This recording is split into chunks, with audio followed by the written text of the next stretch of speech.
All right. Now, in the previous lesson, I talked about the different policies government uses to control the economy and their impact on businesses. And I told you impact on businesses is rather more important to learn.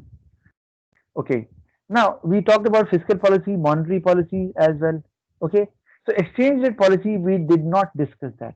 So let me discuss it quickly with the help of a flow chart. Now, what is exchange rate policy? Government decides whether to have floating exchange rate or fixed exchange rate system. Now, this is what we call exchange rate policy, and you need to understand what is a floating exchange sir rate. ये आप record कर रहे हैं lesson? Yes, yes. Sir आप lesson record कर okay. All right. Floating exchange rate is when, what is it? See the yellow arrow. It is a system where exchange rate is determined by the forces of demand and supply of currency. Now, what does it mean? It means, for example, Pakistan all of a sudden has started exporting cars to other countries.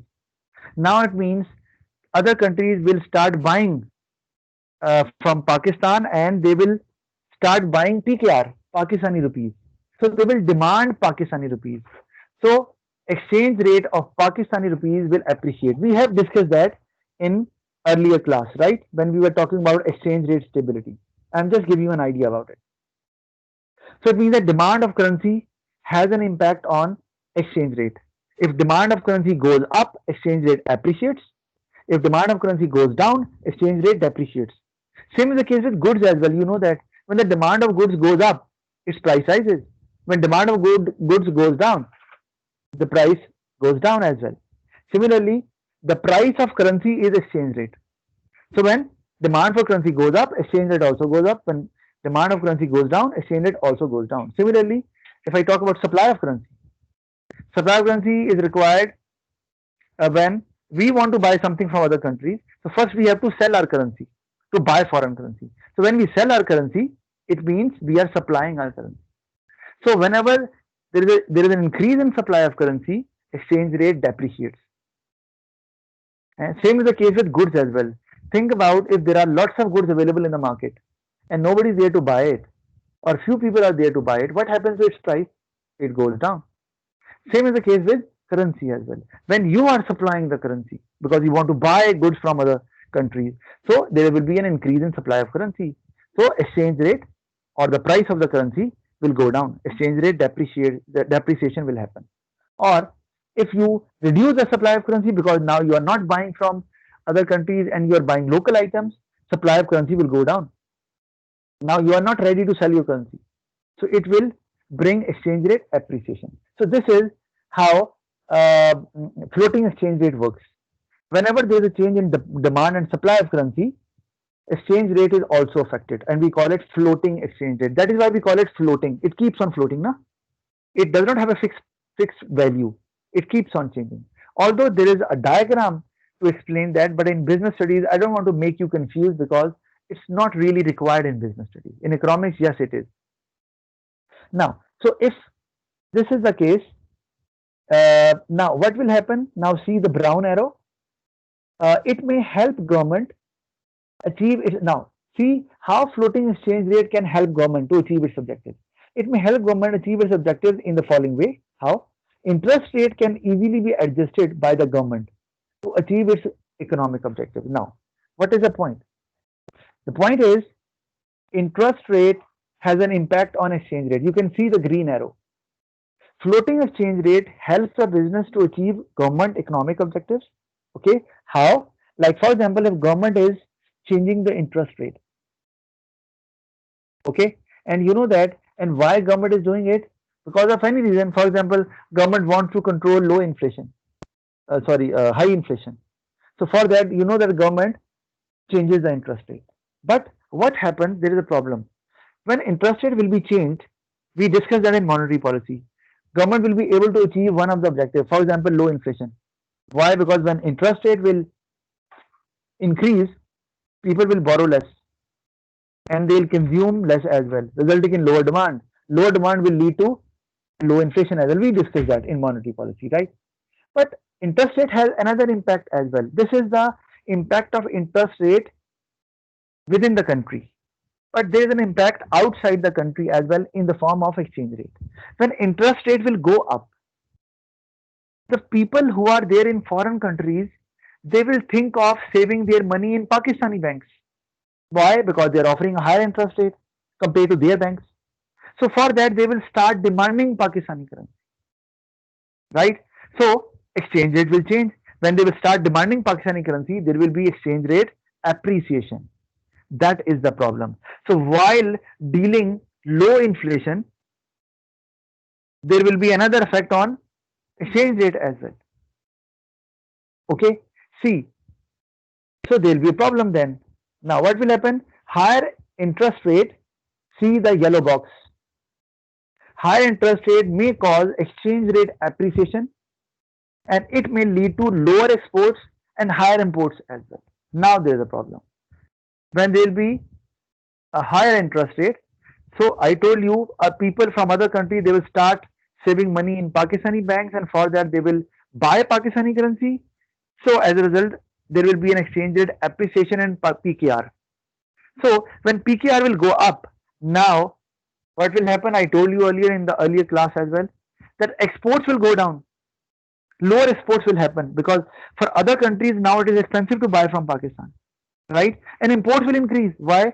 Because now people, because the currency is stronger, I'm talking about Pakistan rupees, so they will find it cheaper to buy from other country, right? So there will be lower exports and higher imports as well. So now if you see the black arrow, it may cause an unfavorable balance of payment.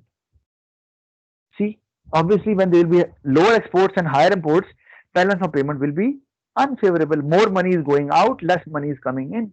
That is not good for the economy. But it will be adjusted accordingly due to floating exchange rate. Now that is the benefit of using floating exchange rate. So when this happens, it will automatically be adjusted. Why? Because when there will be higher exchange rate of PKR, people will stop buying it, right? So when it happens, when people will stop buying it, what will happen? The exchange rate will start going down because now people are not demanding Pakistani currency. They are not buying from Pakistan. Why? Because it is expensive to buy from Pakistan. The exchange rate is on the higher side. So eventually, when people won't buy, demand of PKR will go down and the exchange rate will start depreciating and it will come back to the same point where it started. So this is how government does not need to do anything. Government will only focus on their objectives rather than the impact on exchange rate because then obviously it will affect the economy as a whole as well. So floating exchange rate automatically adjusts the exchange rate in that way. So that is why floating exchange rate can be used by government to achieve their economic objectives, right? So now what would be the impact? Now see the yellow circle because impact on business is very important. Too much fluctuation in exchange rate affects businesses in a negative way. Obviously, because now government is not fixing the exchange rate and exchange rate is changing because of the change in the demand and supply. So there will be too much fluctuation. And then importers and exporters will hesitate to buy and sell.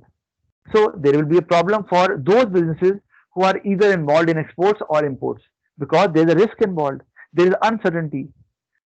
Either importer will suffer a loss or exporter. We discussed that in that class as well. You can watch my video related to exchange rate stability. So similarly, now if we talk about fixed exchange rate, anyone who wants to ask me anything about it, about floating exchange rate and how it helps government to achieve objectives and how it has an impact on businesses. I hope. Sir sir जो impact on business वाला वो है वो एक दफा please दिखा दें. Okay, all right. This is the impact will be that obviously because now there is a floating exchange rate, that means exchange rate keeps on changing. So importers and exporters, they hesitate to involve themselves in buying and selling because someone will suffer if exchange rate changes, either importer or exporter. You know that. And if you do not know about it, why? Then watch my video related to exchange rate stability. Now, have a look at fixed exchange rate now. Now see the purple arrow. It is a system where exchange rate is determined by the government rather than the forces of demand and supply. Now, demand and supply, they do not fix the exchange rate. It's the government who fixes the exchange rate. But for that, government has to interfere again and again. Okay, let me show it to you. Now, it may help government to achieve a stable exchange rate, hence a stable balance of payment. Now, because government fixes the exchange rate, there is a mechanism how government fixes it. But again, as far as business is concerned, it is not in your syllabus. Yes, you do study in economics, but not in business. So I'm not going to tell you how government fixes it, but just remember, government fixes an exchange rate by interfering in the foreign exchange market time and again. Sometimes they have to buy currency, sometimes they have to sell currency. Okay, but to buy currency, government needs to have foreign currency reserves, and that is my point. That is why foreign currency reserves are crucial, because you cannot buy your own currency with your own currency. You have to have foreign currency to buy your currency. So sometimes there is exchange rate appreciation, sometimes there is exchange rate depreciation. Then government has to intervene to bring it back to the same point, because you cannot restrict demand or supply of currency. What you can do, government keeps on interfering and keeps on bringing the exchange rate back to the same place where they fixed it. Either there is exchange rate appreciation or depreciation.